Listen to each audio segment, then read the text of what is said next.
mbokku téléspectatrices yu Diama TV yu saxoo di ñu seetaan muy góor ak jigéen mag ak ndaw fu si waaye mën a nekk am ci ñun kóolute di ñu taaxirlu waxtu bu ne nu ko raw lañ amee cofeel pas-pas ak yéen a ngir dégtal leen lépp leen soxal waxtu ba jot na yéen a ngi ci seen émission bu mag bile di nataalu bés bi ñu koy amal dimanche bu jot ci waxtu bile nar cee àndaan ay ndaanaan yoo xamante ne vraiment seen présence ci wàllum politique ici au Sénégal et ailleurs c'est vraiment constaté tey nag ñu am le grand plaisir di dalal koo xamante ne au-delà frère bu mu nekk dafa dellu koo xamante ne Sénégal soxla na ko à travers ses ambitions politiques à travers ses actions bu ñu leen bàyyi mu niroo yéen rek di ngeen xam kan la muy vraiment koo xamante ne il est spécial pour le Sénégal parce que nit ñi am nañ ci moom yaakaar dañuy bàyyi mu présenté wu di ngeen xam kan la monsieur Diouf ñu ngi lay nuyu bu baax a baax di la jox sa wàccuwaay. waaw merci Cheikh.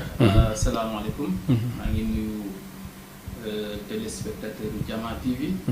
Diama TV moom bu ñu ko waxee rek mbégte lañ ciy am parce que lu nekk Diama moom. xam nañ ne. qualité la. macha allah ñun ñu ngi tudd Abdou Diouf. ñu gën ñu xam ci Abdou Diouf Mat. ñu dëkk ci benn dëkk bu ñuy wax Patar Lia. muy commune de Patar Lia. mais surtout. ci dëkk bu ñuy wax Londior lañ juddoo yaroo nag ci dëkk bu ñuy wax Somb. ñu nekk quelqu'un boo xamante ni xëy na Somb lañ jàngee. yàlla def na tey ñu nekkoon jàngalekat jaar ci jàngale. mais après aussi ñu continuer. di béy waar. ñu nekk expert en formation professionnelle technique. nekk aussi ingénieur en formation. nekk aussi ingénieur du développement territorial parce que am nañ un DCS en décentralisation et développement territorial. macha allah mais yemuñu fa. def nañ aussi gestion de l'environnement def nañ bi am une licence en gestion de l'environnement. am également un master en gestion de projet. mais yemuñu fa dañu continuer. fexe ba am un PhD en management de projet. donc tey jii ñun fi ñu nekk nii. au niveau de la coopération. technique belge. ñu koy wax ENABEL agence belge de développement. comme expert. boo xamante dañuy jàppale. état Belgique. ci wàllu formation professionnelle et technique. macha allah loolu daal mooy parcours bu gàtt. macha allah d'une manière ramassée gis ngeen loo xamante ne vraiment il est riche de carrière ak li nga xamante ne moo ay jéego yu mu jot a def mais comme ni ñu koy waxee rek émission nataalu bés bi li ko tax a jóg mooy à partir de aujourd'hui à partir de là képp kuy ndaw maanaam. bu ñu waxee parcours am ambition politique am vie sociale am économique am nan la gisee réew mi ci wàllum politique loolu yëpp bu ñu ko dëxëñee ba waxtaan ak moom rek di ngeen si am loo leen si jàngee lu dul yéen ñi nga xamante ne ay ndaw ngeen bëgg vraiment une réussite dans votre vie. ba tax na noonu la ñuy dem directement sur les questions tey bëggoon nañ xam surtout les téléspectateurs yow mi nga xamante ne vraiment vous êtes un digne fils de Sine boo xamante ne vous êtes politicien mais à part loolu. jàng nga école tey bu mu la waxoon une chose frappante boo xamante ne sa parcours scolaire marqué na la ci loo xamante ne ni mu la marqué noonu boo sañoon bépp ndaw daal vraiment nga ngoy ci loolu lan la loola marqué ci sa vie scolaire. mais Cheikh permettez-moi d'abord ma rendre hommage à toute la population de Somb. parce que nag fa laa jàngi. parcours scolaire. ok surtout. fa laa jànge. jàng naa alxuraan. ci daara yi. ok Serigne Diop. ki nga xamante ni mooy suñu sëriñ. sëñ Mansour Diop. macha allah. foofu man ak ñoom Moustapha. suñuy morom yu bëri. fa lañ dalee. macha allah jàng daara di jàng école. loolu c'est important. ok mais bi ñu jógee foofu nag. li gën a marqué ci suñu vie par rapport ak njàng moom mooy. ñun bi ñu amee en transième dañ doon doxe Somb. dem ba Gossas. ah bon 18 kilomètres. ah bon. nekk fa le lundi le mardi le mercredi. le samedi dañuy doxewaat Gossas ñëwaat Somb. ok donc loolu. ñu nekk ci. ba am ci suñu BFM. am ci dem ci ba terminal. xam nga loolu c'est un peu marquant. surtout ci xale yi léegi parce que CM de proximité yi am na. collège de proximité am na. école de proximité am na mais ñun moment boobu amuñu woon loolu. ok c'est des faits très marquants dans vraiment léegi loolu noonu maanaam muy duñ ko tuddee sax des choses pénibles mais c'est des choses yoo xamante ne c'est un peu dur pour un élève boo xamante ne mu ngi jàng am fu mu bëgg a yegg loolu noonu boo leen demee ba résister loolu lan moo nekkoon da ngeen xamoon ne lu mu yàgg dinañ yeggi parce que comme ni ñu koy waxee dañ maa yóndee yàqamti ma wala lan moo mënoon tax ngeen def face à cette résistance. xam nga nee naa la. ñu am nañ chance ñuy waajal dañ ñu dugal école. ñu daara. te daara seen Thierno Diop. ku fa nekk. am na ay valeurs yu ñu lay inculquer. jom dinañ la ko inculquer. fulla dinañ lay ko inculquer. fayda dinañ la ko inculquer. ok mais aussi la volonté de réussir maanaam bëgg a tekki. bëgg a tekki. parce que am na condition yu ñu doon dund nag foofu. ci biir village bi ñu xam nga ne village condition yu métti la. boo fa jógee nag. di jàng ba benn niveau bi. da ngay am hargne. da ngay am bëgg-bëgg. ok tekki. ok bëgg tekki boobu nag. moo taxoon ñun daanu ñu yëg sax métti. ok parce que ñun dañu jàppoon ne lu normal la. ok comme école amu fi. te war nañ jàng bëgg nañ jàng. war a wuti xam-xam. mais dañuy jàpp ne lii lu normal la. ok xam nga soo ko liggéey ak jàngu alxuraan dañ lay wax ne yoon bi daf leen dem leen ba Chine wuti xam-xam. talabul ilm. buñ la ko teelee dugal ci sa bopp nga nekk ndaw rek. kon doo am problème. ok da ngay jàpp naan ah lii kat. damay wut xam-xam. ok effectivement moo am solo tey gannaaw loolu nga xamante ne à bas âge la woon tey la vie universitaire wala la vie professionnelle lan la def ci yow. bon en fait xam nga bi ñu jógee noonu nag. on est passé par Gossas. Gossas aussi mooy 5 années yi ñu fa def. dem ba terminal aussi. c'était vraiment des moments de souvenir. comme ni ma wax des moments de challenge la. maanaam lu mu métti métti aussi dañ ko doon jàpp. day am problème mu lekk. ok am problème mu naan. am problème mu dëgg. mais bi ñu ñëwee nag à Dakar. ci la gënoon métti. ah bon.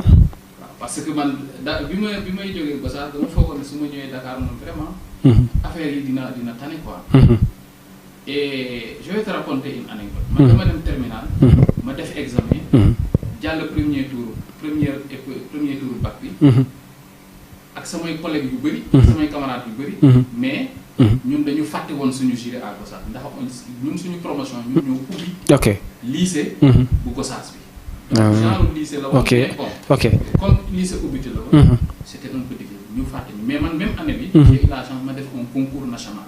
ok ma jàll. ok bi ma jàllee concours national bi laa ñëw Dakar. bi ma ñëwee Dakar Cheikh. bâtiment yu parewul laa doon àbb di ci fanaan. pourquoi pas si amphi si kii logement yi. parce que moment boobu. comme terminal laa def. sama bac dafa am problème. parce que dañu ne yéen jàllu leen. ma jàll le concours. ñëw après ñu mujj woo ma. mujj ma retourner dama mujj continuer sama formation professionnelle. ah ok. au niveau de l'école nationale de formation en économie familiale et sociale. ok. ma def concours bi jàll nekk quatrième au niveau national. ok. nag si laa commencé la formation professionnelle. mais ci formation professionnelle boobu laa la wax. comme école bi amul logement. ok. bon on est ça a été difficile quoi. non très difficile. ok. parce que da ngay loger da ngay àbb bâtiment yu parewul di ci fanaan. le samedi et le dimanche tu es un ouvrier maanaam da ngay dem nga nekki maçon wala menuisier. ok kon est-ce que kon passé nga ci yooyu noonu parce que dañuy gis étudiants yoo xamante ne maanaam dañuy ñëw rek yem ci njàng bi jàng am ñoo xamante ne au-delà de njàng bi am na benn business bu ñuy def wala dañuy dem xoslu ji est-ce que yow jàng ci yooyu waaye wala lu mu doon métti métti yow da nga concentré aussi woon ne que ne jàng laay def rek jàng laay def. bu ma jàngi woon ba wàcc. le soir amoon naa activité. moom su ma teeloon wàcc. damay dem naru ji jën. géej yaraax. parce que Dalifort laa logé woon.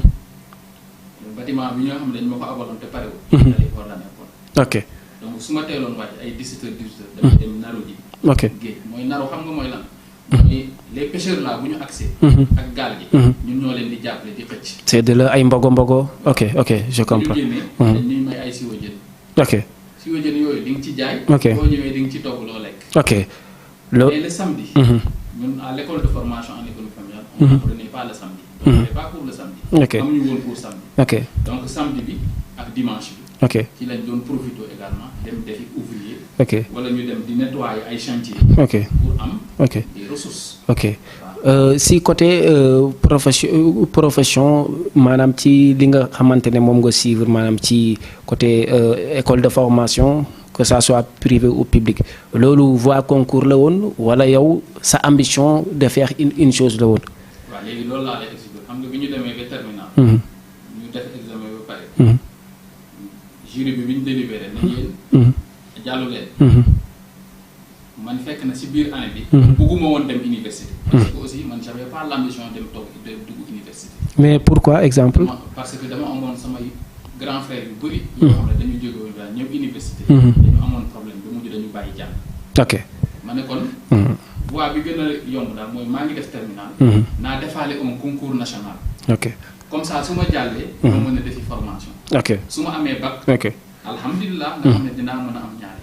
yàlla dimbale na am naa benn bi. mais benn bi. dañ ma ne woon jàll ma mais bi ma ñëwee si entretien examen bi. ci la waa gendarmerie ñëw. somb di ma wër. pourquoi. parce que erreur moo amoon ci délibération bi. ok.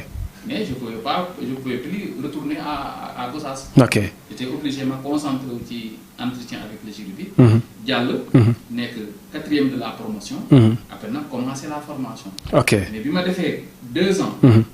ñu def examen mooy les 2 premières années. ma jàll nekk le 2e de la promotion. ci laa def candidature libre. pour am le bac. ok. ci laa jàll bac. ok. après j'ai eu le bac léegi nag à partir ci bac boobu nag. ci laa dem. terminer ma formation. comme parce que la formation au niveau de l'école c'était pour être un enseignant. qui enseigne ce qu'on appelle l'économie familiale et sociale. ok. loolu xam naa ne ku jaar. surtout yi xam nga ko. forcément. voilà donc ku jaar ci collège. xam nga ce que c'est que l'économie familiale et sociale. ok c'est entre l'ensemble des disciplines yëpp yi nga xam ne mooy permettre. ki ci biir këram. mu am wérgu yaram. mu am jàmm. mu am salaam. mu mën a gérer këram. gérer boppam. gérer njabootam mais gérer organisme. parce que ay santé reproduction nutrition alimentation. yooyu yëpp mu ngi ci biir formation. ok léegi nag ci lañ ma affecté à Mbacké. ma jàngale foofu 6 ans. j'ai enseigné pendant 6 ans. ah bon. mais comme j'avais déjà le bac. je me suis dit 6 ans yi moom jàngale bi vraiment war na doy quoi. ok ci laa ñëw nag à Dakar. reculé wu ok. fexe ba ñëwaat à Dakar par hasard aussi. on m'a affecté au ministère de la formation professionnelle. ma nekk foofu agent. comme complément d'effectif ci laa dem inscrire à l'école supérieure d'économie appliquée. bi nekkoon ENEA à l'époque. ok te mu nekk léegi école supérieure d'économie appliquée. parce que j'avais déjà le bac. ok comprendre nga. ok après ci laa commencé nag. inscrire di fay. mais damay jàng. di liggéey. donc dama associé jàng ak liggéey. ok ci laa def licence bi. ci laa def DSS bi. ci laa def master bi. yépp ci jàng ak liggéey musuma arrêté liggéey. ok mu am solo boo yëkkati woon micro mu gën a baax léegi dans ce cas gis nañ ne maanaam car macha allah am nga parcours bu riche boo xamante ne ci côté njàng. loolu bu ñu ko mënee wax loolu léegi parce que dañuy gis ñoo xamante ne on peut dire l'acculturation quoi comme on le dit yow njàng bi nga am parce que c'est rare sa génération vraiment ñu am niveau boobu ci njàng bu ñu ko mënee tuddee noonu est-ce que yow njàng bi nga am vous êtes plus traditionnel ou moderne. non xam nga man dama nekk comme. li Senghor doon wax ne.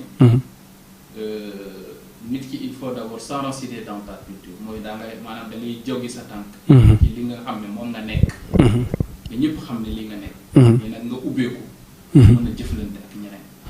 ok mooy maanaam man je suis quelqu'un de modéré. je suis pas quelqu'un boo xam ne dafa ancré wu dans sa tradition ne lii rek moo am. leneen li baaxul. ok mais je suis pas aussi quelqu'un boo xamante ni dama jël sama bopp wanteer sama bopp. man xam naa fu ma bokk. xam naa ki ma doon. li nga xamante ne aussi lu baax la ci sama culture dama ci moom jàpp. dëgër. ok li nga xam ne aussi amul ci sama culture te mën na ko yokk. man dama ubbeeku pour loolu aussi mu yokk ko ci sama culture. ok mu daal di am solo bu baax a baax bu ko defee j'espère côté maanaam lu jëm ci say études dugg nañ ci aspect yi nga xamante ne daal vraiment dañoo doon des bases yoo xamante ne ku ko bëgg a xam si yow rek bu seetaanee interview bi rek am na lu mu siy téye pour vraiment xam kan mooy Mad ou Abdou Diouf si côté njàng mais dañuy dugg ci côté entrepreneuriat laata ñuy dugg ci wàllum politique su ma la laajee ndax entreprendre en Afrique est difficile ou pas qu'est-ce que vous allez envie me dire. C'est à la fois difficile et facile. Ah bon. C'est vice versa daal. Ok. Entreprendre en Afrique moom c'est difficile et facile. C'est difficile. Parce que écosystème entrepreneurial bi maanaam. Environnement bi nga xam ne ci la nit ñi war a jaar pour entreprendre. am na ay contraintes maanaam am na ay jafe-jafe. yoo xam ne état war na ci gën a mën a liggéey. pour yombalal ñi nga xam ne dañu bëgg a taxawal seeni entreprise. loolu moom côté boobu. boo xoolee par exemple start-up yi mooy maanaam sooy tàmbali. ok da ngay jànkuwanteel ay problème mu impôt problème mu fiscalité. problème mu financement. problème mu accès foncier. parce que entreprendre mooy nit ki da ngay am sa idée am say xalaat rek. mais c'est pas évident nga am moyens yi pour mën a dem. ok donc côté boobu bu ñu ko analyser ci angle. maanaam li nga xam ne jumtukaay yi nga xam ne yëpp war na fi nekk. pour que jeune bi. bu bëggee taxawal entreprise am na idée bu ñëwee am na fu muy dugg pour ñooñu accompagner ba idée bi nekk loo xam ne lu ñu jëmmal la ba mu nekk entreprise. mu mën a dugg fenn. sans ñu laaj ko yenn garantie mu mën a am financement. mu mën a dugg fenn am ñoo xam dañ koy accompagner. pour mu taxawal entreprise am. mu mën a dugg fenn pour am ñoo xam dañ koy accompagner pour mën a am ay partenaires pour mën a écouler ay produits wala ay services am. côté boobu vraiment. état bi mu ngi ciy def ay efforts. ok ça reste quoi mu am solo ba tax na parce que li tax ñu lay laaj côté entrepreneuriat xam nañ ne ku siy def ay jéego nga ak ku siy inciter les gens pour ñu dugg si la ba tax na tey dafa am ñoo xamante ne mun nañu wax sax benn je dirais pas ethnie ou maanaam am na askan boo xamante ne dañ leen di jagleel que ne ku si juddu daal entrepreneur nga yomb doon muy les bool léegi mu tax ma lay laaj neetoo entrepreneur ou on le devient. looloo tax xëy na man loolu tax ma am une culture entrepreneuriale ci sama xel parce que. wax naa la jàngale naa 6 ans Bawol. ah Bawol ah ok en tout cas je ne prêtais même pas attention. voilà donc wax naa la jàngale naa juróom-benni at Bawol. ok donc Mbacké Touba. Ngaabu Kayel zone boobu yëpp. am fu mu dugg te yàlla daf ma baaxe woon. ma dugalante ak communauté bi aussi. ok. mais li ci am solo mooy waxoon naa la léegi yomb na. ndax mu yomb. fii am na ay opportunités yu bëri. ok am na secteur yu bëri ak segment yu bëri yoo xam ne nit ñi xëy na dañu ko xamul. mais mun nañ ci entreprendre. mun nañ ci aussi développer lu bëri. ok askan bi nga xam ne nag souvent dañ leen di wax. ñoom ils sont des entrepreneurs. mooy boo xoolee Bawol bari. bon ku ci juddu jàng tuuti. après dañuy am benn business boo xam ne ci lañ la dugal. jàngal la ko tàggat la ci. ok nga commencé par le B.A.B.A. après progresser. ok bon on n'est pas entrepreneur. Pour moi, ah bon on n'est pas entrepreneur parce que Youssou Ndour est un grand entrepreneur. ok Par exemple. ok.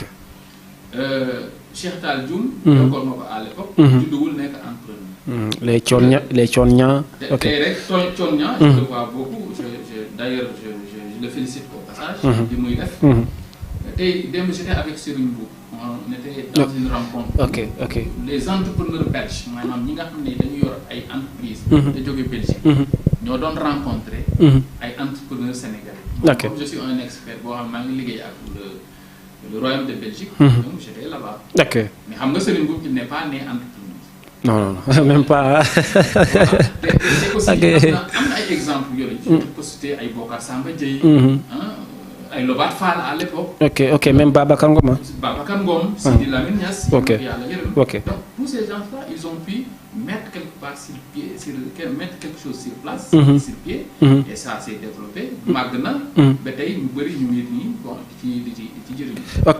ok mu am solo tey Sénégal doon surtout si côté études universitaires yàgg nañ dégg ñu ne maanaam si côté Afrique de l'Ouest maanaam Sénégal dañ leen di jox pàcc bu am solo maanaam ci côté maanaam seen dayoo ci njàng tey entrepreneuriat boobu noonu pour juste une dernière question entrepreneuriat boobu nga xamante ne dañ ko bëgg a inculquer maanaam ndaw ñi est-ce que loolu tamit du ralentir niveau d'études yi parce que tey boo juddoo tey sa njàng soriwul rek nga bëgg a sóobu est-ce que loolu tamit baax na comme ci développement ci côté éducation ci réew mi aussi. mais Cheikh loolu moo tax xam nga comme wax naa la. je suis certes aujourd'hui dans tout ce qui est entrepreneuriat formation professionnelle.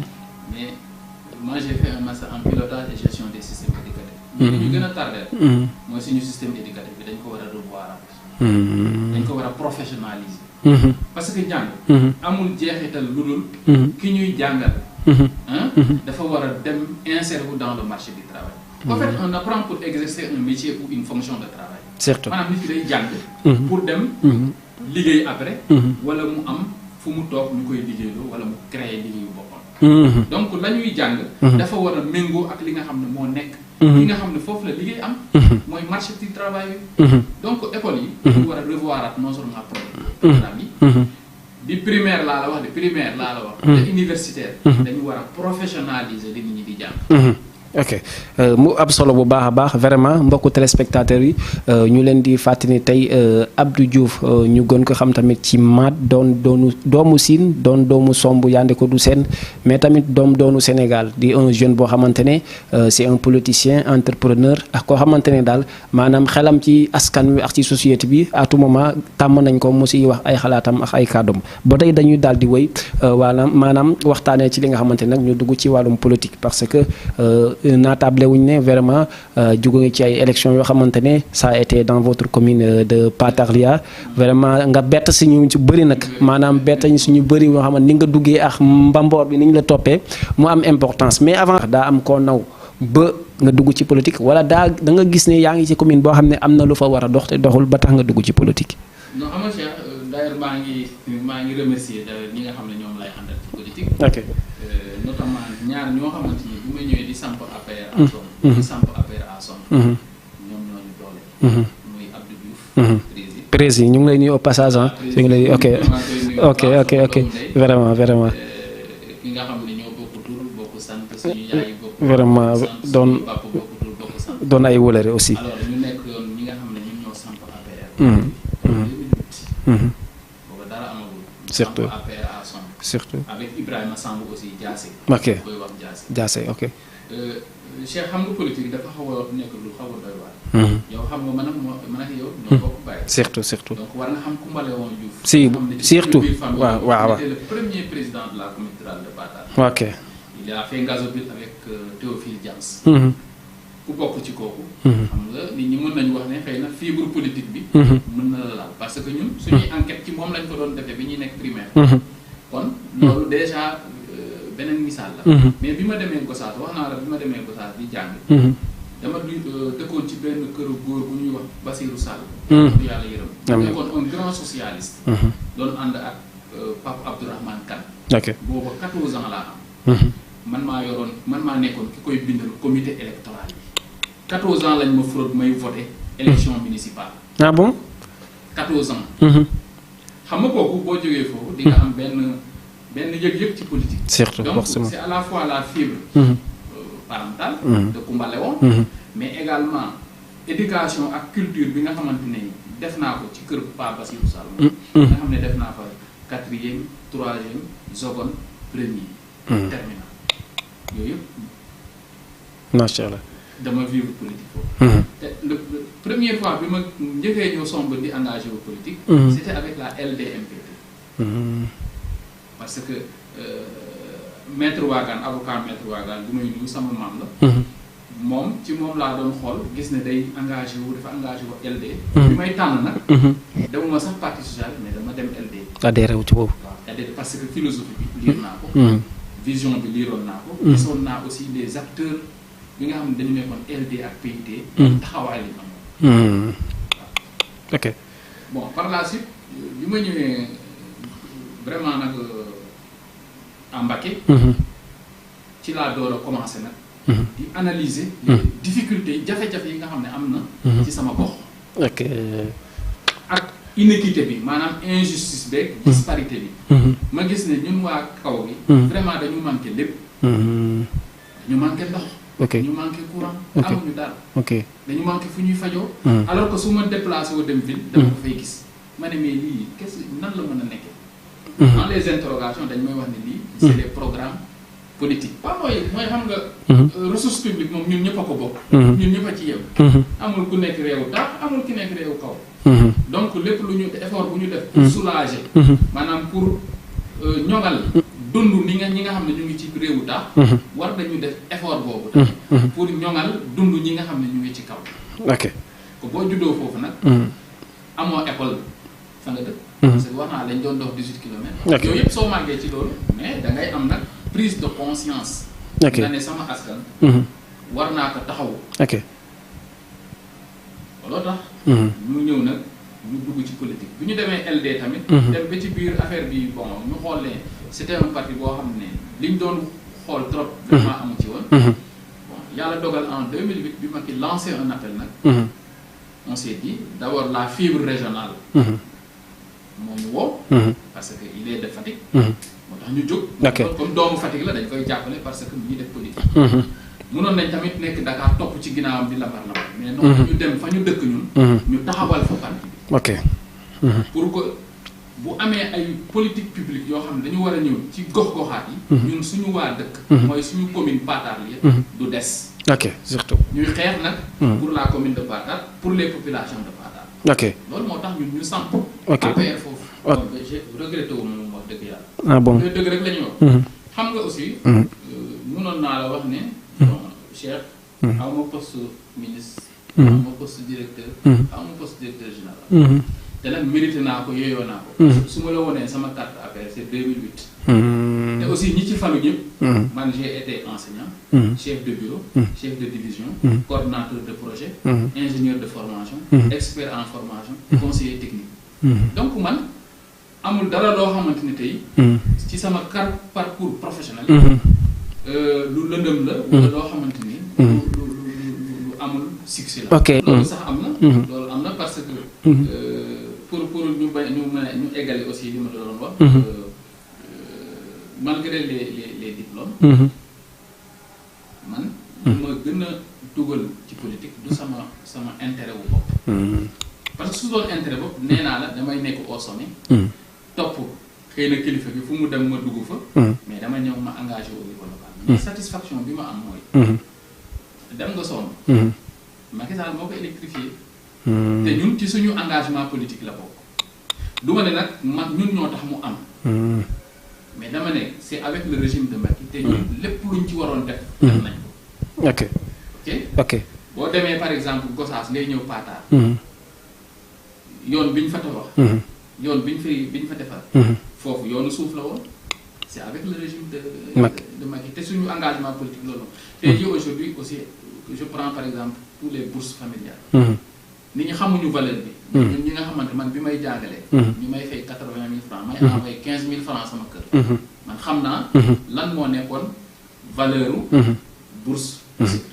ok donc yeneen yoo xamante ne vraiment. dañu ñuy daw di ko lim quoi. parce que population bi seen bopp. gis nañ par rapport à l'accès à l'eau comme ni ma la ko woon. accès à l'électricité. accès aux soins. tey jii si région Maguette sommes à son poste de santé le monde. ok parce que aussi bu ñu fàttee. mais nag bu ñuy fàtte chaque fois que sommes ci Patar la ko. loolu li ma xam nga man dama nekk une personne de synthèse. li tax ma ne personne de synthèse man sama yaay bi ma jur Patar yi la dëkk. sama papa dëkk loo ñoon man ma yaroo Somb. donc man genre je suis une personne de synthèse au niveau de la commune. ok xëy na loolu moo waral. ñu comprendre bi ma jógee. mbaboor gi bëri coow li bëri. ok ça a été noté quoi noté nañ loolu ah. ok donc loolu ok nit ñi noté nañ ko bu baax. ok xam nañ ni kii. ok yàgg na aussi te yàgg naa di politique aussi. parce que j'ai accompagné tous les leaders yi nga xam ne ñu ngi woon ci foofu ci affaire. parce que dama amoon discipline de parti. ok ku ñu tànn. dana jiitu ma topp ci ginnaawam jàppale. ok de manière désintéressée. ok ok mais li ma la mënti wax mooy gis nga Somb fi mu àgg. ci tur. ci dayo ci culture. bon c'est vrai que homme politique yi. àgguñ fa Patar sax laa lay wax de manière globale. parce que xeexante bi aussi c'est un aspect. xam nga Cheikh bu ñuy ànd aussi. ñuy waxante dëgg. yéeneente jàmm. te aussi ñu xam ne kenn pour ñëpp jàll. c'est-à-dire y a cette philosophie du fait que maanaam échelle da ngay teg fii sa tànk. teg fële sa tànk teg fële sa tànk. ok te ay nit bu ñu àndee. nit kenn ki war na mën a nangu. keneen ki. diw ñëw jiite diw maanaam rak kenn ki. ok keneen ki boot kenn pour ñu mën a jot li ñu xam ne moom la ñuy yóbbu. ok mu am solo suñ ko deful. bon loolu mooy waral le plus souvent nit ñi dañuy engagé wu rek. ok mais li nit ñi di bëgg du am. mais nag xam nga aussi man politique pour man. c'est pas seulement. la promotion individuelle. politique c'est surtout. population bi li nga xam ne moo tax. ñu am bien-être. na ci état taxaw d'abord. ok état j'ai rencontré plusieurs fois le premier ministre de l'époque Mohamed Boun Abdallah Dionne. mais li ma ko doon posé mooy le problème des populations. ok ok. musuma ko posé loolu parce que moment yi may nekk ak moom boobu je suis le spécialiste de l'ingénierie de la formation. ok de l'office national de la formation professionnelle. waaw jërëjëf Cheikh. xam nga politique moom. mooy comme li ma la wax rek lu xaw a doy waar. day xëy nag aussi. politique. day xëy aussi muy nuyu sama rak. ok Babacar Sarr. ok ndax ku ma respecté la. donc moom aussi maa ngi koy encouragé. parce que ñun ñëpp benn objectif bi la ñu am. moom ak ñoom Yoro Diallo. même génération. xëy na dañu magantee bëriwul. ok ñuy rakk lañ. li am solo nag mooy.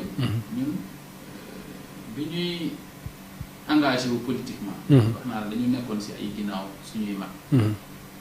donc xam nga nit ñi gisuñu woon Abdou Diouf bi nga xam ne dafa ñëw. uniquement. pour jàppale ñeneen ñi. mais nag bi ñu beree suñu langue bopp. ci la nit ñi door a comprendre. ci la nit ñi door a comprendre ne kii. yàgg na ci commune bi parce que nee naa la depuis Dekalmor maa ngi ci biir commune bi. 89 villages yëpp waroon naa ko donc mais nit ñi xamuñu ma woon en tant que nit koo xam dafa ñëw ne damaa soxla. mais nag bi ma nee damaa soxla. ci la ñu bëri jóg.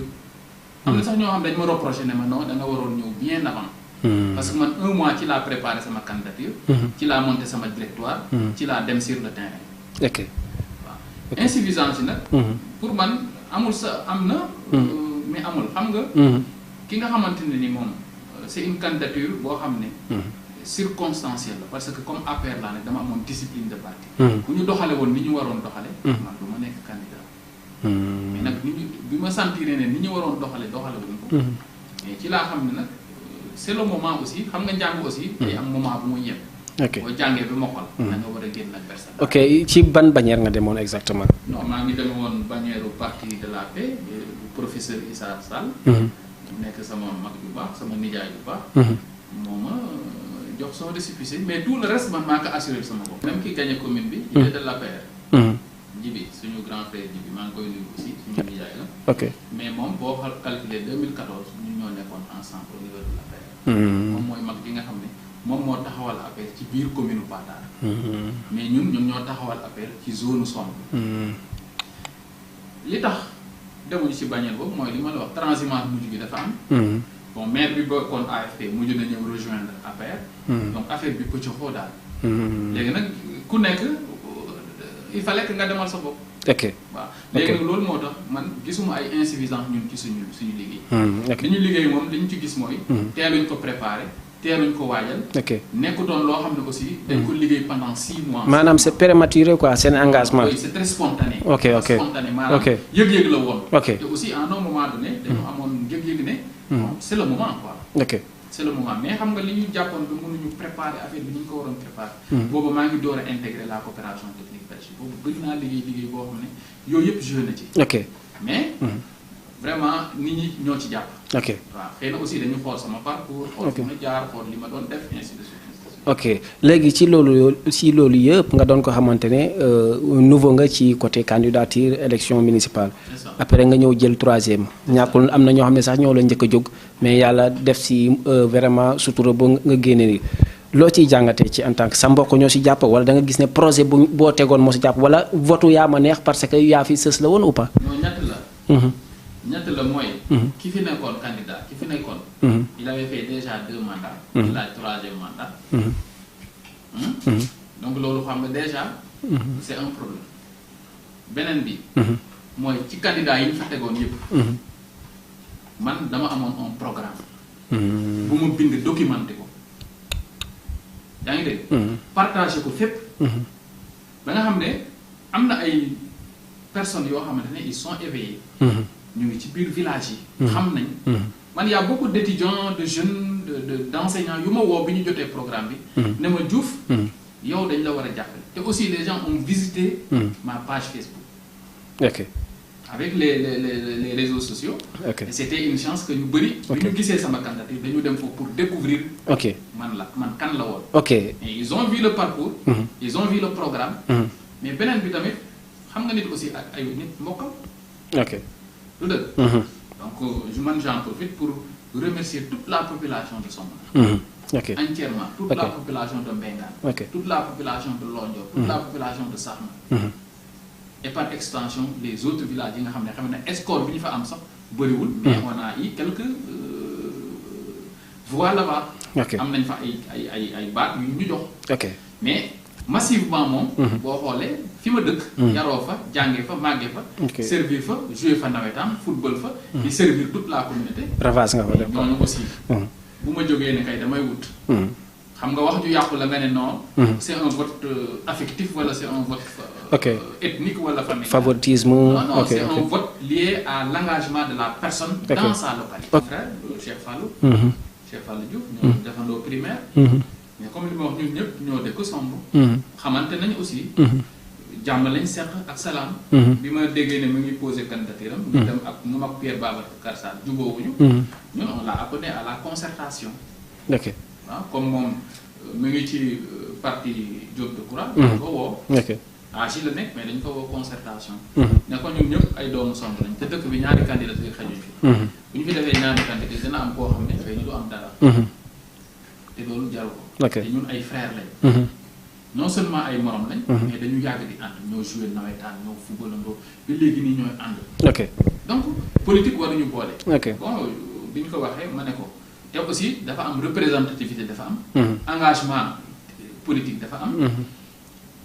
loolu moo tax xëy na bi ñu discuter aussi ma ne ko man je préfère. j'aurais souhaité vraiment avec l'appui aussi de Ibou Diassé parce que moo nekkoon suñu mag këram sax la ñu toog waxtaane ma ne ko Cheikh man ce que je te propose mooy nga ñëw jëlal ma la liste proportionnelle.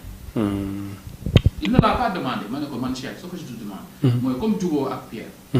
ñëwal nga jëlal ma la liste proportionnelle ñu liggéey. parce que lii affaire de local la du affaire de parti.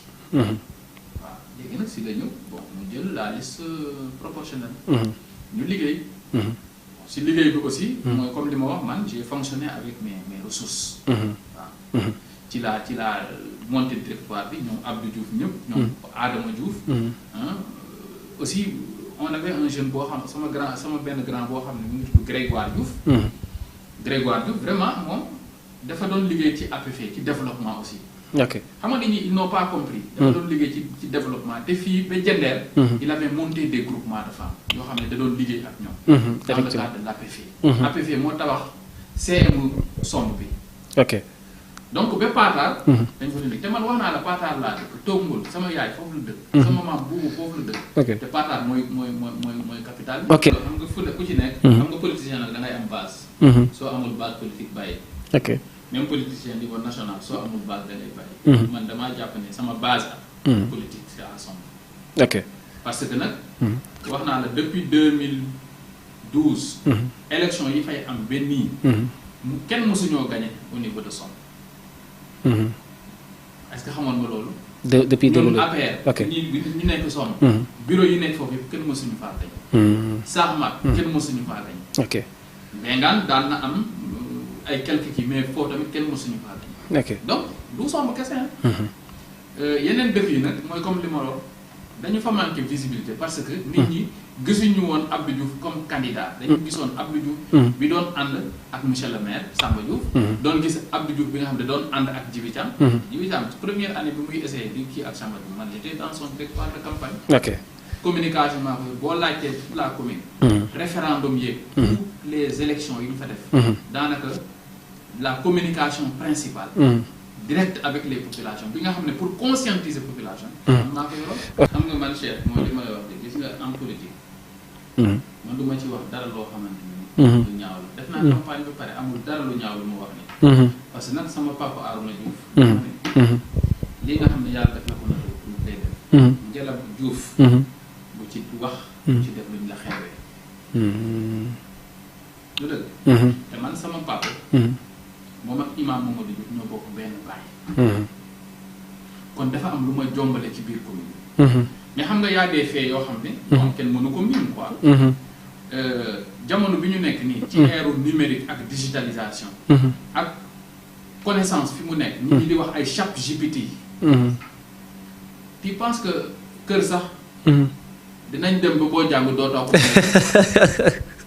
ok ok ok jamono fi ñu toll ci science ci développement ci connaissance dinañ dem ba nga xam ne boo jàngalee sa kër dootoo ko mën a yor waxatuma la nag entreprise waxatuma la nag dëkk donc c'est vrai que loolu moom c'est une réalité intangible mooy maanaam lu ne fàng la kenn du ko jiix te loolu dafay am aussi conséquence ci suñu commune dans ce cas les Sombois les Patarois les maanaam villages yi fa nekk est-ce que ñoom ils sont fautifs dans ce cas. non ils sont pas fautifs. dans cet aspect-là kenn fautiful. C'est des circonstances yuy am. ba loo gis rek war na mën a am. mooy li tax ils sont pas fautifs mooy xam nga man je me bats contre l'analphabétisme programme Enabel bi ma nekk nii. dama ubbi 20 classes d'alphabétisation dans la zone centre mooy ci 4 régions centres yi. parce que population bi. li gën a compliqué. mooy genre analphabétisme bi nga xam ne fi nekk. benn ñi du ñu mën a analyser offre politique nit ñi. ok donc su ko defee loolu. day nekk gàllankoor pour nit ki mën a tànn. mën a xàmmee. mën a ràññee. mën a xam lan moo gën ci commune bi waxuma li gën ci moom de. xam nga li gën ci man mooy tey Macky Sall fal ma def ma ministre ak yooyu may toog di noos di la woo ñuy noos ñun ñaar. ok mais est-ce que loolu moo gën ci commune bi. li gën ci commune bi mooy mu réaliser ay projets ay programmes. recruter jeunes yi. employer jeunes yi. développer secteur de l'agriculture de l'élevage et de la pêche. mooy bu ma nee pêche nag pêche continentale moo tax may wax mooy maanaam ñu dem ci agriculture ñu dem ci pisciculture yoo xamante ne nit ñi dinañ mën di napp ci jéeri ji ci géej gi de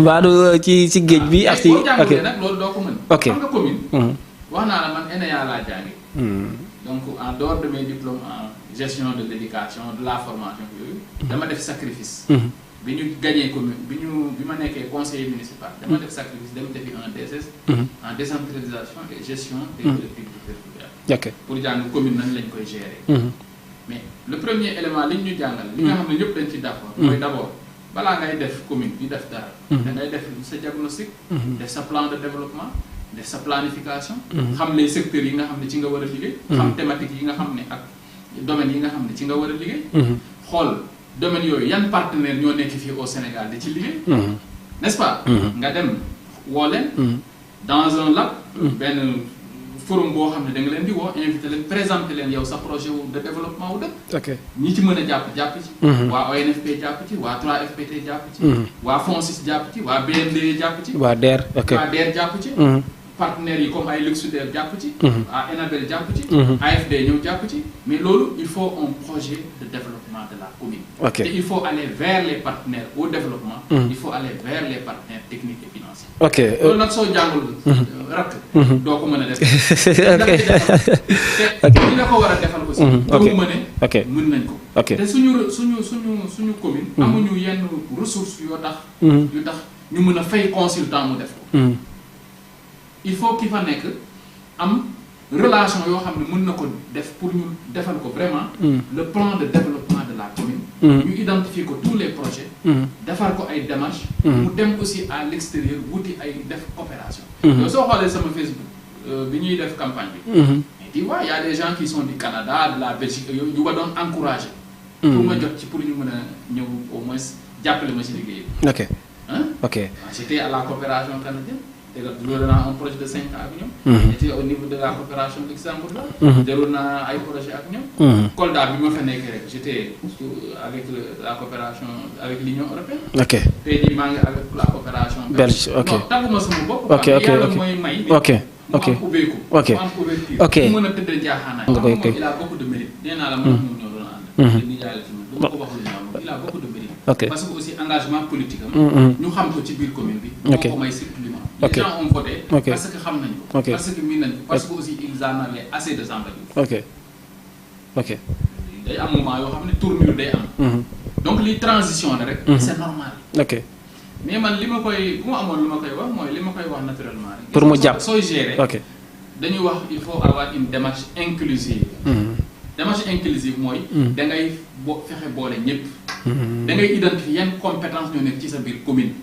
da ngay identifier ñan ñoo nekk ci biir commune bi nga bañ a xalaat ne nag Cheikh ñii bu ma ko woowee day jël sama place. maanaam nga jéem a woo ñëpp. sax ba woowee ñëpp. non Patar. da nga remarqué ne loolu manqué na quoi. non la commune de Patar regorge de beaucoup de compétences. maanaam plan de développement bi ma lay wax nii. ak yenn action yi ma lay wax nii. ñu ko mën a def ñu ngi foofu ci commune bi am pagaille. candidat yi fa nekkoon yëpp ñoom ñëpp ils ont un bon profil. Yoro Diallo il a un très bon profil. sama rakk Pierre Babacar Sarr il a un bon profil. man rek maa ci am profil boo xam ne mooy profil bu yemamaay la. donc su ko defee te man xam nga ni man je suis disponible man après les élections j'enterre la hache. de la compétition. man même dans pour te dire tey jii classe yi ma ubbi. mais j'ai ouvert une classe à Patar. ci programme bi ma yor. pourtant mënoon naa ko bañ a ubbi foofu. pourtant Patar a ay sa classe jéemuma sax inséré wu ci. c'est juste dit que. nañu ubbi benn classe à Patar. le maire a recruté ainsi de suite xaw ma fu mu jëlee ay kii mais bon c'est pour te dire que. man tey jii lu ma am. Patar laa koy yóbbu. bu ñu ma woowoon ne ma kaay liggéey bi. mais nag ki la boolewul ci gouvernance am nag. maanaam les deux questions maanaam tey moom boo mënoon daal mu gën a maanaam. dugal nit ñi waa ubbeeku am ouverture léegi ci côté ouverture boobu lan nga gis ne rafetlu nga ko ci yorinam li muy liggéey. non ouverture bi rek mooy xam nga ne gestion partisane moom baaxul gestion boo xamante ni yow ñi nga àndal ñëpp rek kay gérer. kooku moom yàgg nit ñi dañuy xam ne yow lii mënul dem lool. gis nga même Macky Sall sax day wut ay experts ak ay consultants. lu dëgg. ok day am ay partenaires yoo xam dañuy ñëw fii di ko jàppale ci yenn liggéey. PUDC du Sénégal moo koy mettre en œuvre. day am yoo xam ne il faut nga jël ko ci sa commune dénk ko ay nit ñu nekk ci commune ñu doxal ko. parce que da ngay xam ne ñii ñoo ko gën a mën a doxal. ok l'école de la vie am na. c'est une réalité. parce que man dama gëm ne. learning by doing. learning jàng. jëfe. loolu gëm naa ne am na. practice make perfect. voilà ok ok aussi. l'école professionnelle et professionnalisée. c'est l'école aussi qui permet de respecter les normes. ok xam nga talent dafa am. compétence dafa am. mais talent kese doyul. boo amee talent tamit. il faut nga fexe nga jàngi. les normes yi nga xam ne moom mooy tax sa talent gën a mën a éclore. parce que même tissu bii nga sol nii. tailleur bi ko ñëw dafa respecter ay normes de couture. convention ok norme conventionnelle. ok domaine yëpp loolu la. su fekkee nag jaaruloo dans l'école professionnelle loolu mënuloo ko am. mënuloo ko xam secret lay doon ci yow. ok li nga wax ni yëpp ay insuffisance la su bu ñu seetloo léegi lan nga gis ne mu ngi koy doxal te lu jaar yoon la ci commune bi. jaar yoon mooy comme li tax li gars yi la ma gars yi waxoon bi may def campagne. ok Diouf ñun dañoo bëgg ku nekk fii ñëw ci suñu dëj yi suñu ngénte yi ak suñu ceet yi. man leen man de yàlla dogal na loolu moom li ma ciy mën maa ngi koy def waaye nag. nekkuma fi. ok tout le temps mënuma ñëw ci génn. social bi daal. waaw bon noonu laa ko mën a jàpp. mais pourquoi moom loolu rek ngeen koy taggee bu ñu nee lan la fi liggéey parce que Pierre Babacar Sarr il a évoqué la même chose mu wax ne moom daal xanaa social yeeg nangam nangam. mais social bi moo tax mu falu. xam nga Cheikh aussi il faut nga d'accord loolu. ñun ñii ñëpp dañu am benn limite. ak ñoom Pierre Babacar ak man ak keneen. limite quoi exactement limite bi mooy considération wu population conception wu population ci politique. man ñëwuma def politique à part pour se servir. non jomb naa loolu. ok man ñëwuma def politique à part dama ñëw def pour engager wu politiquement à part parce que dama sentir ne. li ma gis ci yeneen communes yi ñu koy def. li ma am ci relationnel. dama foog ne loolu war na mën a jëriñ la commune de Patar. loolu moo tax ma dugg ci politique. ok mais nag bu fekkente ne waa Patar seen bopp. am na grande majorité bi. dañu jàpp ne ñoom. ki nga xamante ne mu ngi ñëw ci seen ngénte yi seen dëj yi seen ceet yi. kooku mooy ki nga xam ne moo war a mën a régler seen problème. xam nga loolu aussi mënuloo ci dara. ok da nga koy nangu. ok da nga koy nangu lépp ñu liggéey ci nag. ok mu nekk ci liggéey. ok ba nga xamante ne mentalité yi dina changer. nit ñi dinañ xam ne. maanaam may la. wan na ni ñuy nappe moo gën. ok mu daal di am solo xam naa dañuy ñëw jëm ci suñu càppandaw émission mais dañuy dem ci question actualité nationale avant ñuy dugg ci question tic au tac léegi dans ce cas tey ñeneen ñi nee nañ li nga xamante ne mooy dialogue bi ñuy préparé le 31 dañoo jël cabaxal maanaam le premier ci biir pour mu ñu xool bu le président Ousmane Sonko maanaam d'accord pour dialoguer bu boobaa juge bi bu ñëwee ne ko defoo dara mais bu fekkee defu ko ñu ne ko yow yaa ko def léegi yow est-ce que vous avez de la même perception sur ça. non man xam nga perception bi ma am mooy. la Senghor waxoon rek laa jàpp. muy quel que soit nit ñi lu ñu mënti wax. le Sénégal est un pays de dialogue. te même la guerre mondiale. ci négociation la jeexee. donc comme mu nekk ay dëgg sërëx ak ay juge bi nii juge bi naa yooyu ay wax yu yàqu la man je pense que. ku nekk acteur politique. bëgg Sénégal. da nga li nga gëm da nga koy nangul sa bopp nit ñi nangul la ko waaye ñeneen ñi li ñu gëm. da nga war a nangul ñooñu. nañu gëm. ok mooy président. woote na dialogue boo nekkee acteur politique. dialogue kenn du dem ñu woñ sa loxo. da ngay dem nga wax nit ñi wax nga wax. comprendre. Quel est le problème? Le problème ne se situe pas au niveau du dialogue. Le problème se situe au niveau de la perception maanaam nit ñi seen gis-gis. gis-gis bi mooy di nga bëgg a dem dialogue nit ñi ne non soo demee lii ak lii lañ lay def dootoo dem. ok mais Sénégal.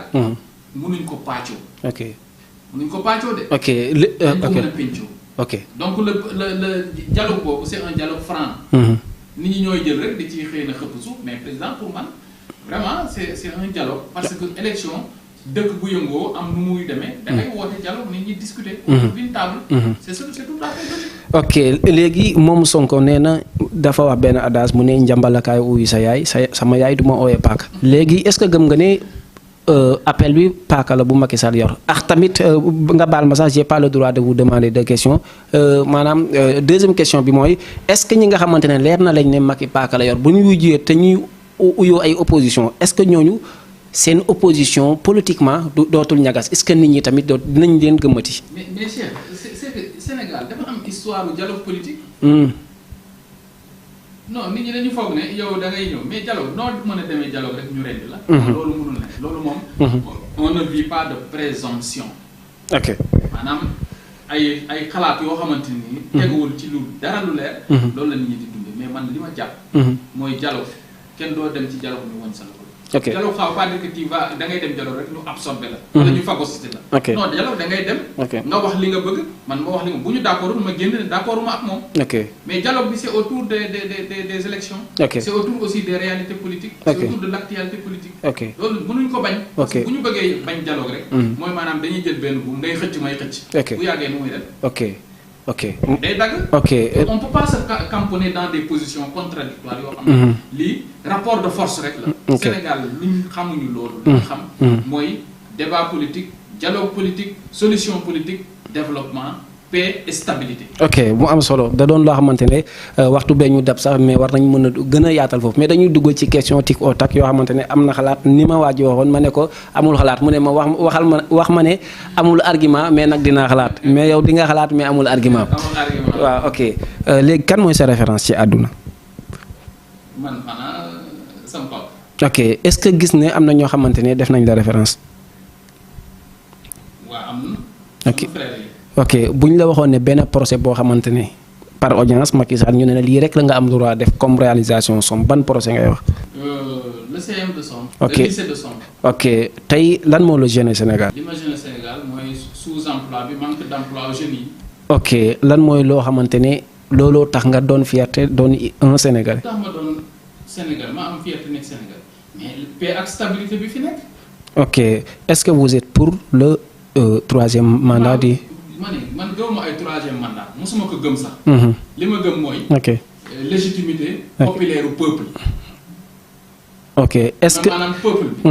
gëmuma troisième mandat gëmuma deuxième mandat gëmuma quatrième mandat. légitimité peuple. légitimité peuple la wax. quelqu'un qui est bon pour son pays doit rester. ok léegi xam naa ne vous avez répondu d'une manière indirecte mais je vais refaire la question su ma la waxee ne nga ne ma waaw wala déet que ne nit ñu bëri maanaam dañoo jàpp ne Macky Sall n'est pas légitime pour être pour faire une troisième candidature. waaw c'est légitime. c'est légitime ok kon vous avez répondu la question léegi lu ma bëggoon xam tey maanaam tey boo amoon exemple benn dëkk boo xamante ne gis nga ne Sénégal war nañ mën a jël ci moom référence Afrique maanaam lan lay doon. mooy Chine.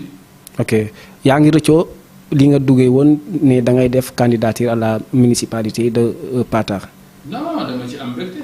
ok ok ok tey lan mooy li nga xamante ne vraiment boo ko doon def comme réalisation je ne dis pas fi nga dëkk mais dans la région de Fatick loo xam ne ñëpp dañ koy bokk lan lay doon. non ñëpp li ñuy bokk mooy. une industrie agroalimentaire boo xamante ni ça transporte tous les produits agroalimentaires de la zone de Fatick.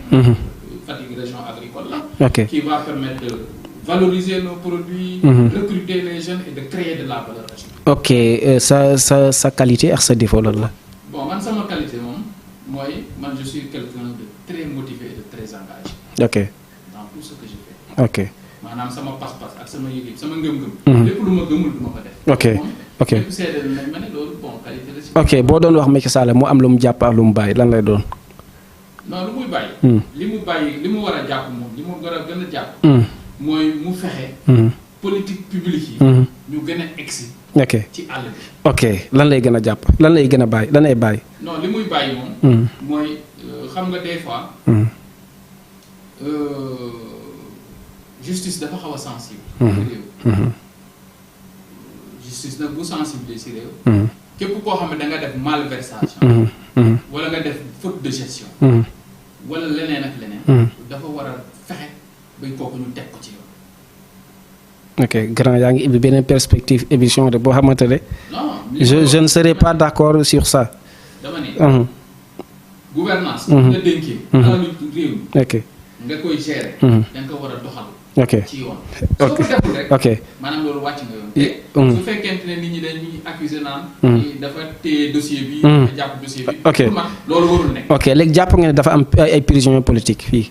prisonnier politique. gëm nga ko. non man gëwuma ne am na prisonnier politique. ok léegi lan nga naw ci Sonko ak lan nga gisul ne àndoo moom. li ma naw ci moom mooy li ma la wax c'est un jeune am na engagement engagement politique. Il a des ambitions pour le Sénégal, je le respecte beaucoup. In finir lan nga nawul lan nga. Sa façon de se radicaliser. Parce que ça c'est pas une culture politique du Sénégal. Ok am na ku ma mës a dégg ñu ne ko lan mooy sa solution ci Sénégal mu ne ma solution pour le Sénégal est khadimique. Vous votre solution pour le Sénégal comment est-elle léegi ak nga aw fa tàggatoo vraiment. Bon, ma solution pour le Sénégal c'est très simple mooy. Comme li may wax rek il faut qualifier les jeunes. Et leur permettre de créer des entreprises. Ok. Man solution Sénégal. lii nit ñi di def yëpp. ay kii la rek seconde. C'est des faits divers. Mais gis nga tant que jeunes yi ñu ngi toog fii amuñu liggéey. C'est une bombe latente. Ok. La solution d'un pays c'est à travers la jeunesse. Et une jeunesse elle doit être bien formée, bien qualifiée. Et quand la jeunesse s'occupe à travailler, à créer de la richesse, jeunesse boobu du tal sax dem di candidat buy woote ni kaay la ñu wax. Sonko buy woote ni kaay la ñu wax. C'est parce que y a un problème d'emploi qui est là, il faut le reconnaître. Mais su fekkente ne les gens ont suffisamment travaillé pour que jeunesse bi mën a am qualification, mën a occuper, mën a am ay emploi. Mais man xam nga taluma man Macky Sall bu ne woon sax kaay la ñu xeex mënu ma dem. Du ma dem parce que bu ma demee ñu dàq ma sama liggéey. Du ma dem. Ok mu daal di am solo vraiment fii waxtaan bi neexee foofu la bëgg a jeexee ba tax na ça a été un plaisir de vous recevoir ici sur Jama TV vraiment lu ñu yàgg bëgg la mais peut-être sa jot moo la ko mayul ana lan ngay tàggatoo ñi la doon si tàgg. Vraiment remercier la. Macha Allah. yàgg naa dégg sa tur nag. yàgg nañu gisee. vraiment. mais dama la découvrir à travers l'émission. waaw c'est vrai. di remercier aussi sa technicien. Mara ok. Suñu Mara maa ngi lay remercier. Macha Allah. mais di remercier toute la population de Pata. di remercier samay mbokk samay xarit samay am di jàmm. ak ñi nga xam ne ñoo ma jàppale woon. ak ñi nga xam ne ñoom laa doon jonganteel. parce que pour que nga xam sa valeur. il faut nga natt sa bopp ci say naataal. surtout. donc ñoom ñëpp maa ngi leen di ñaanal jàmm. ñaanal leen salaam. di remercier vraiment les responsables politiques yi nga xam ne ñoom ñoo ma doon jàppale. mënuma lim nag su ma limee dama am ku may bàyyi. te bëgguma bàyyi kenn. mais xam nga Ibrahima Samb ak Abdou Diouf moom ma leen baax. sont incontournables parce que samay bras droit la ak sama grand frère Grégoire Diouf. Grégoire Diouf ñooñu mënuma leen bàyyi. Macha Allah. parce que ñoom fu mu mës a taxaw nañ fa. par extension nuyu aussi grand yi nekk somb yëpp. surtout Idi Ndiaye bi nga xam ni. sama nijaay la mais dafa bàyyi woon fu mu nekkoon ñëw jàpp. merci ba léegi nii dafa nekk. Macha Allah macha Allah waaw surtout ah. jarbaat man kat maa ngi woon ci parti nangam. mais yaa tax ma bàyyi yëpp responsable boo xam ne mën na ko jëriñ lu bëri. bu bàyyi loolu yëpp ñëw nekk zone. ndeysaan.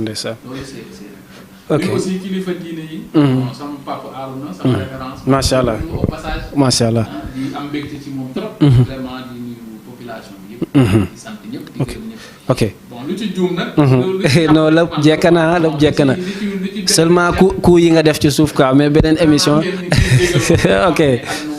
ok vraiment.